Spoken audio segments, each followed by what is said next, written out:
their companies immediately as they try to assess what is a calamity of truly unspeakable proportions. And remember back in '93 where they had to bring ambulances and fire equipment in from Jersey, and that was, there were 1,000 people hurt then.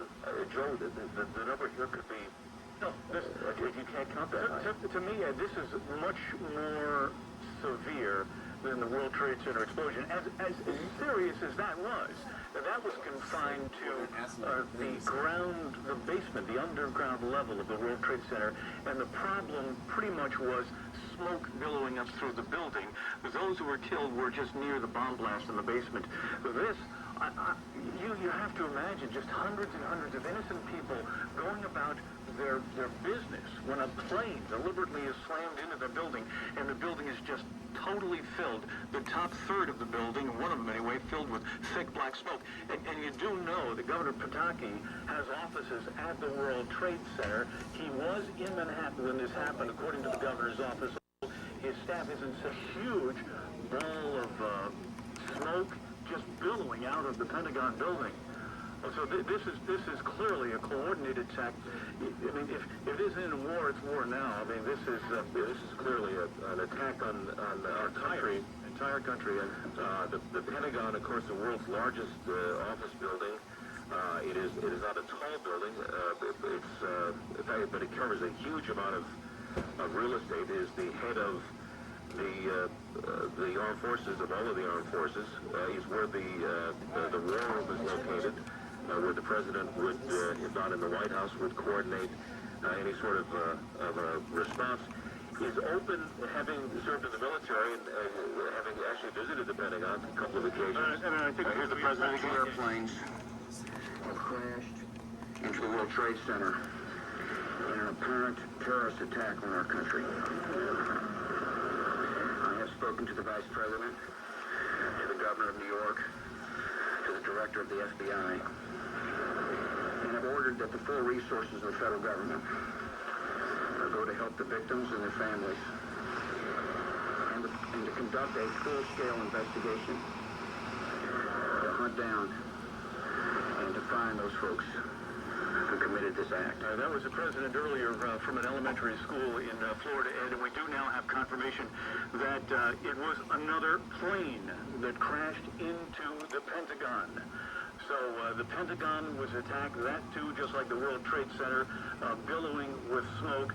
And we do have the one confirmed report that a plane out of Boston, a commuter plane, was the first one to hit the World Trade Center. No word on where these other planes may have come from, but the Pentagon was definitely attacked. Now, I would assume, I think George Meade told us earlier that all of the airport activity has been shut down. So I think, but hopefully this is going to end right here. Yeah, hopefully, and we're getting word now. A lot of people are calling in, and what they're doing is they're turning people around at the various bridges and tunnels. You cannot get on the island of Manhattan, and you can't get off it. So I know it's you might have to test your patience, but take your directions from the police. They're turning people around on the North Bergen Viaduct right outside our WOR window at the Lincoln Tunnel. So again, lots of frustration. As a matter of fact, people are even milling around. So this is a day that the city has come to a standstill. And down in Washington, in Arlington, Virginia, very close to some of the most cherished monuments to our country's freedom,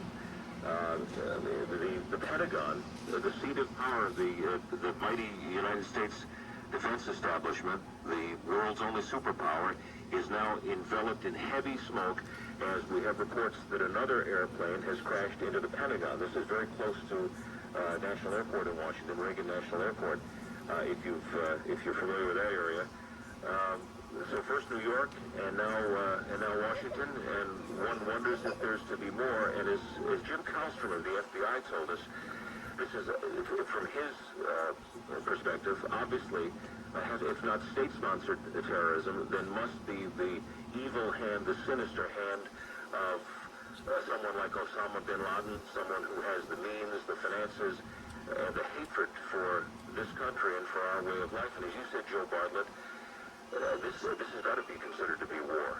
There's no other explanation. And words almost fail you when you try to describe the extent of the damage. We don't even know about the deaths yet. The extent of the damage, but the violation of our way of life.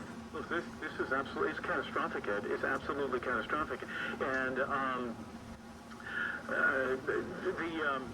the fact that the Pentagon was attacked, it shows that this is a coordinated attack on the entire United States. And if you remember, it was the Sheikh, this is Omar Abdel Rahman, right?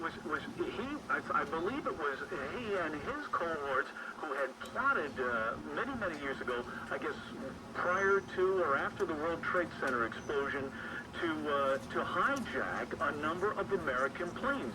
I think it was this sort of scenario, but they were derailed somehow. So this thing apparently had been in the works. But now the Pentagon, this is just, it's an awful sight to see smoke billowing out of the two World Trade Center towers, and the absolutely, Joe, I can't tell from my perspective exactly what's happening there and how much of the building is still standing. But Ed, it looks like the side portion of that building has totally fallen, and there is just a huge cloud of dust that is encompassing several city blocks. Oh God! This would fall into the area of Lower Manhattan toward the eastern portion of the World Trade Center. It looks. Now, is that? I'm trying to. George, can you see? Is that building still there? I can't tell. I'm outside again. I can see the big one. I don't see it. I don't see the building because there's an awful lot of thick smoke. We had mentioned before that when we were out here about 10 minutes ago, we could see flames and smoke. So you don't know if this was a secondary explosion or what have you. It doesn't look like the building is there. I can't see because of the thick smoke, so I don't know the answer to that, Joe, but it does not appear. And the only thing I can see is that police helicopter overhead. That smoke is so thick, it has now drifted off. George, lower into Manhattan towards the East River. We have just received word that the South Tower has collapsed. Okay. Oh, my God. South Tower has collapsed. Jesus Christ. No, you almost think there was some type of secondary... You get that too? No, I mean, and you have to wonder how that, Let's just think about this logically. The scene, Ed, I mean, it's horrific. Clouds and clouds of dust. No, I saw it on TV, just like clouds.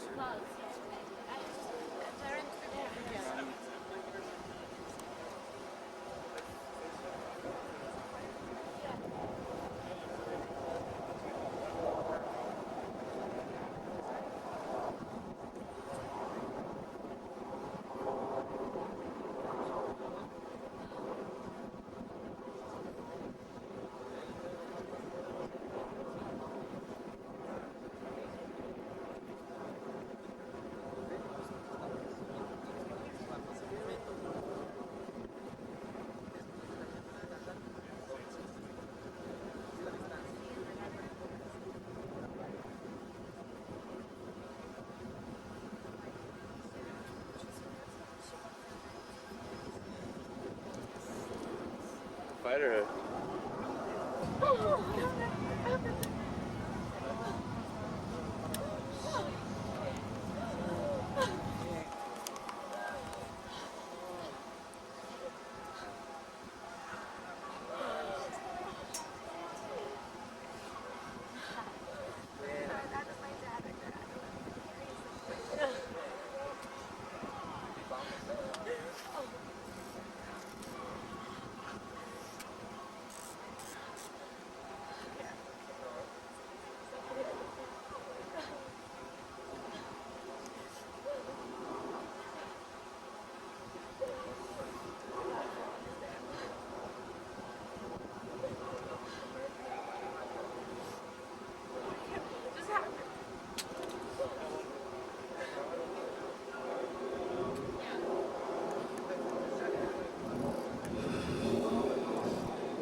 before it goes.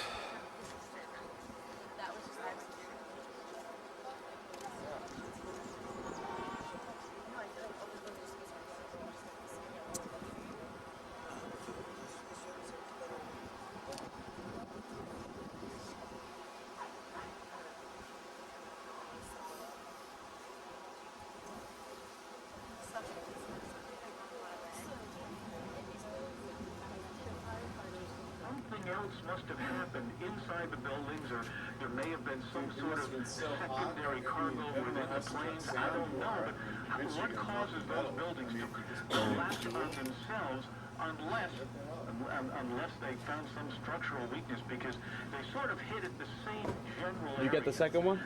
No, he doesn't. I can't get third of the Yeah. building. And you go up those buildings. Nah. I don't know. I mean, how do they collapse? Because they did withstand the initial impact. There was always flame in those two buildings, if you notice, and I'm wondering if there was any type of jet fuel that could have just seeped down. You just don't know. It's hard to believe. It appeared to be, unless they just made a more concentrated. If you have something to share with us, but this all started shortly before 9 this morning when a plane crashed into the tower of the World Trade Center in Lower Manhattan. This is the World Trade Center number 1, the one with the tower on it, the big white tower, so visible for many, many years around New York, almost a beacon for the city. From the south side, so we're facing